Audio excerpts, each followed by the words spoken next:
What is going on, gamers? We're here for our final IdolMaster collab unit. But first things first, I still get some questions about Anna Mochizuki, so let me just say this again for I don't know how many times. She comes out on 2/17. Conveniently, that is tomorrow when this video is uploaded. So yeah, you'll be able to scout for her then. But not only will you be able to get her, you can also get the new Sinon, the Cheerful Music Part 3 scout. This is the last scout for the IdolMaster collab. One more thing, I forgot to mention, Sachi's birthday passed by, so that's pretty cool. She also has that pretty nice art here, which you can use 50 diamond cubes for to get it if you want. I mean, it's Sachi. Is that a hamster? Wait, no, that's a cat. Okay, that's a cat. If you want Sachi and the cat, honestly, I probably just want this for the cat. All you gotta do is just go to the little exchange shop and you scroll all the way down until you see illustrations, and bam, you can get Sachi here for 50 diamond cubes. But 50 is still a little much. I honestly wouldn't spend the 50 for, you know, a background. I mean, I'm already showing the art, so why would you need to buy it? Finally, after this, hopefully no more limited. That's just a surprise one. I don't know. Anyway, step 1 and 2 are 50% off. So in total, if you did both of those, that's 250.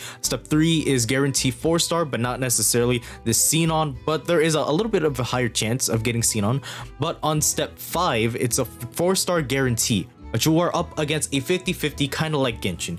You have a 50% chance of it being Sinon, or 50% chance of being any other 4-star character, which you could get shafted. And of course, on step 7, you are then guaranteed the Sinon. So in total, that is 1,500 diamond cubes. Very expensive, I know, don't worry. But anyway, if you get her, she's limited, first off, so she won't be coming back unless something special is going on. And the last time we had that, it was pretty bad. It cost $40 and it was randomized. You couldn't even choose the unit that you wanted specifically. So what I'm basically saying is, if you want this Sinon, get her while you can now. And if you do manage to get her, she will have a battle background. She will also play Union just like the other collab units. It is sung by the voice actors of Asuna, Sinon, and Lifa. But if you already have those other collab units and you do get that Sinon, you'll get custom material, which you can use for, I don't know, whatever you want. So like if you don't have a specific song in here that you wanted, you could probably unlock it. Let's say you wanted a new list theme. Now you can, where you just kind of scroll down to the ones that you don't have,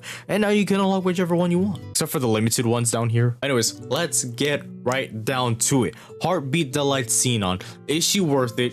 Is it like a guarantee you should get her? Honestly, my first initial reaction was yes, she's a must pull. Honestly, thinking about it a little more, she's still really good, but maybe not super good. But I still think she's a unit that I would really consider trying to go for, especially for your fire element teams. Outside of fire element, she's just another total continuous damage unit. But anyway, 2440 magic attack. Now it's a little bit cool to see that she's magic attack because she does have healing in her incarnate skill, which we'll talk about later. But that basically means her heal should be good. Also 2440, it's not too bad. The, you know, super high would be like 2,500 or 2,600 being the highest, but 2,440, not too bad. Her speed is 315. I expected it to be a little bit higher just because she also has recollection field, but you know what? That's okay. That's okay. She can have the stats. I don't care. She's pretty good in my eyes. But anyway, let's start with it. She has a break, an assault, and an assault with a recollection field. Now, her first break here is a magic attack strong on a single enemy, lowers attack by 20% on the enemy, while also lower the enemy's incarnate break by 50% for 2 turns. Now, she's also one of the new units, so she'll also have that break stack sort of thing, so that's pretty cool, especially with the Sinon. Now, her first assault. Magic attack extra strong on a single enemy, deals more damage against enemies that have the continuous damage based on the number of times inflicted. Match 40%. Now that continuous damage, I hope it's good. I mean, magic attack strong on a single enemy with her other assault with total continuous damage, super strong for 2 turns. Now, I believe with the non-element Eastcon, if you level her to be level 105 or maybe 100, that should go up to 3 turns, maybe, potentially. That's what I see. But let's talk about everything else first before we start talking about her. So our incarnate skill, Heart Twinkle Review, whatever, I don't know. Incarnate magic attack on a single enemy, deals more damage against enemies inflicted with continuous damage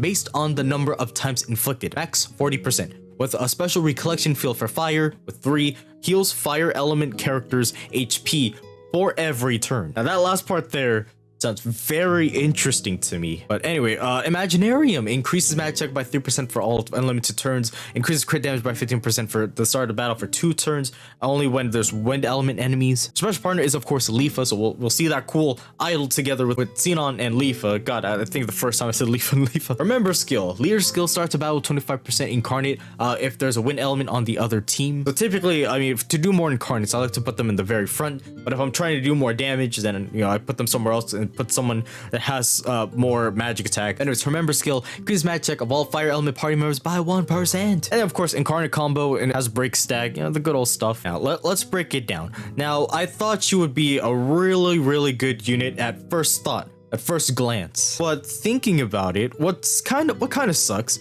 is that her break here doesn't also deal the super continuous damage. Now why does that suck?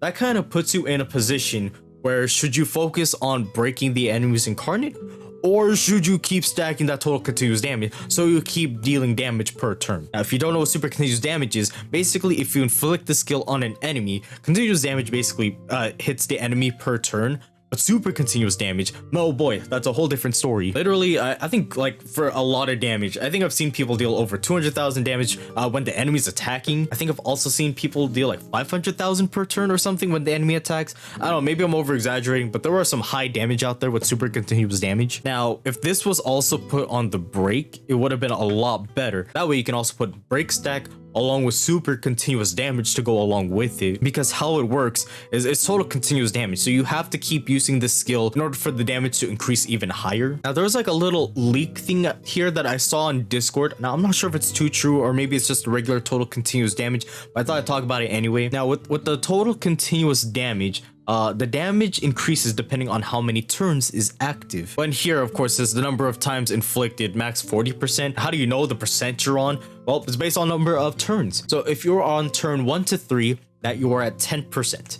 If you are on turn 4 to 5, you're on 20%. And then if you're on turn 7 or more in the event, that's when you are at max 40%. So basically, you'll get the most damage out of this Sinon once you've reached over turn 7 or higher, which if you don't know how the turns work, basically you have to use the skill. So if you use a break, that counts as a turn, and assault, a charge, that counts as 1 turn, enhanced mode, that doesn't count as a turn until you use a skill. So basically when the number drops when you're playing through an event, that's how many turns, so you know, -7. So unless you have other continuous damage people on your team, then you're gonna have to keep using the total continuous damage on the enemy just to deal as much continuous damage as you can. And then for Sinon to deal as much damage as she can, that's when she'll deal a lot of damage. But what also kind of sucks is that she has the recollection field, right? Now the only other recollection field on fire element that really I'm aware of was this Bathalis, sorry. Now she's fine, but she's a pretty old unit, so she doesn't really deal as much damage for me anymore,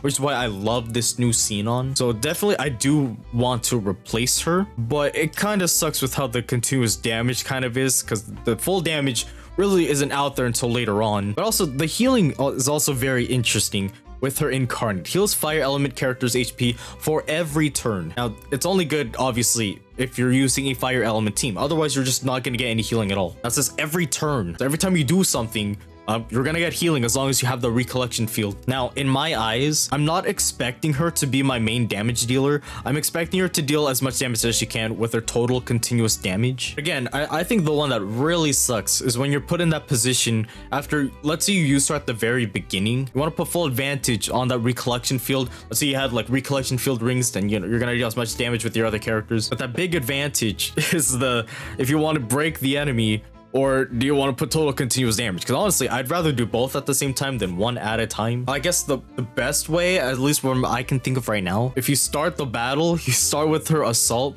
and hopefully she goes again to the point where then you can use her incarnate skill to get the recollection field, then break the enemy, because if you do 2 incarnates, and the break is going to be much better. You can try to get rid of that break as fast as you can. So guard break level 2, you have some continuous damage. You keep doing the super continuous damage until the 7th turn, so you deal as much damage with your other assault, and you just keep using total continuous damage. So yeah, would I make a level 105 or 120? It's a mix. I guess it really depends. For how I see it, I want to only make her 105, also because I'm running out of materials. But I guess between Sinon or Leafa, I'd rather make the new Leafa, Idol Leafa, to level 120 compared to Sinon. In comparison with their incarnates, this Leafa is obviously going to do more damage, but in terms of like the continuous damage side, outside of, you know, when who's doing what, Sinon is definitely going to do a lot more. So obviously having both would be great, but I think I'd only make her 105 and really focus on the continuous damage with her, as well as the recollection field.